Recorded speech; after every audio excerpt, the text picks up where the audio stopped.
Welcome everyone to Universe Discoveries. Our universe is full of surprises that you guys don't know. Today, the topic I have chosen to speak about is the life cycle of a massive star. Let us discuss about the life cycle of a massive star. First, we are going to talk the birth of any star.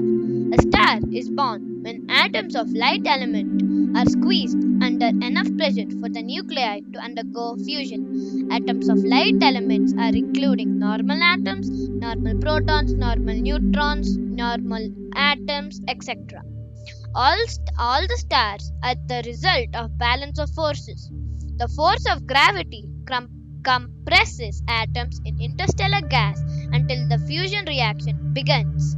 Interstellar gas can also be called a stellar nebula, and after that, either a massive star or an average star is formed. Now, we are going to talk about the life cycle of a massive star. Massive stars are born just like average stars, just as I told, like a birth of a star. They are born out of a cloud of dust called a stellar nebula. When a nebula collects enough mass, it begins to collapse under its own gravity. A stellar nebula is formed when a red giant or a red supergiant, the second phase of an average star or a massive star, go a planetary nebula or a supernova as given in a picture. The internal pressure created by this collapse is enough to trigger fusion of hydrogen deep in its core. When nuclear fusion begins, a star is born. It can be any star, as there is a picture right here you can study about. There are 4 stages of the massive star. The first stage is the stellar nebula, and then a massive star, then a red supergiant, a supernova, a neutron star, or a black hole. The massive star gets collected so much energy that it turns into a red supergiant, and the core collapses under its own gravity, and a supernova is formed. In that, a neutron star or a black hole is formed. Let us talk about the first stage of the massive star. Massive stars. Just like the average star's first stage is an average star, a massive star's first stage is a massive star. A massive star is a star larger than 8 solar masses during its regular main sequence lifetime. A massive star has a very short lifespan because it's so huge. It is almost more than 10 times more larger than our sun. The closest massive stars to us is the star Wolf 359 and Ross 128. After that, the massive star, as I said, will expand and turn into a red supergiant, which is almost the same size. It is much bigger than the red giant which an average star forms into. Did you know the massive star is almost the same size as the average star second stage, the red giant?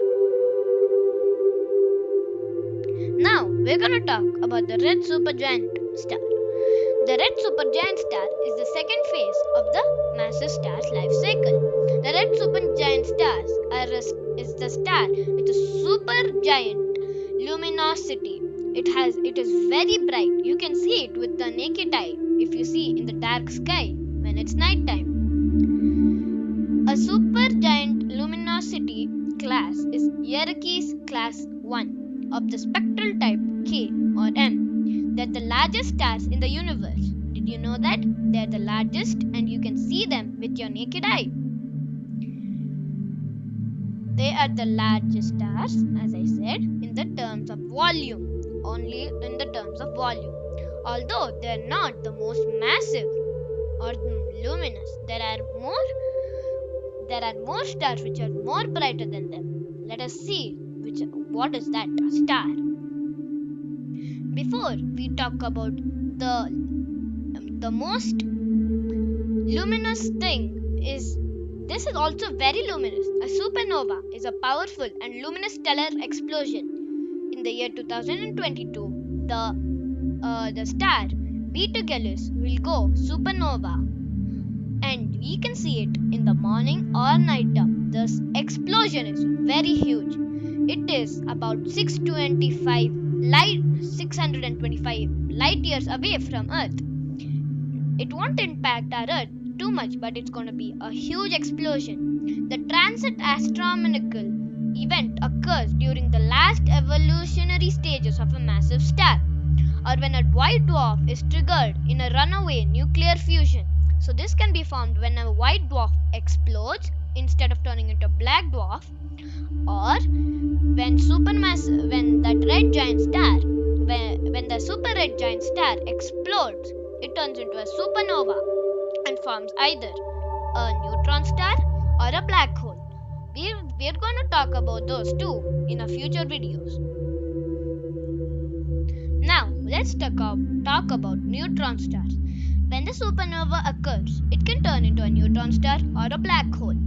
First, let's talk about neutron star. A neutron star is the collapsed core of a giant star, which means the red giant star's core is the neutron star and is one of the brightest elements in our universe, which before collapses had total mass of between 10 and 29 solar masses. Neutron stars are the smallest and densest stars, excluding black holes and hypothetical white holes, quark stars and strange stars. Did you know the core of this star is the third matter, different type of matter? It's called strange matter and is also known as strange stars. Now let's talk about the second thing. The supernova can become black holes. A black hole is a region of space-time where gravity is so strong that nothing, no particles or even electromagnetic radiation such as light, can escape from it. Yeah, did you know the speed of light? Even if you travel in the speed of light, you can never exit it. This is the theory of general relativity. It predicts that a sufficiently compact mass can deform space-time to form a black hole. When the massive star's core explodes under its own gravity, it turns into a black hole. Nothing can escape a black hole if it crosses the event horizon. Let us talk about black holes, which is a very weird thing, in our next video. That's all for today, my dear friends. Subscribe and don't forget to hit the notification button which is next to the subscribe button so you can get our latest videos. With that, like, share and comment. Thanks for watching.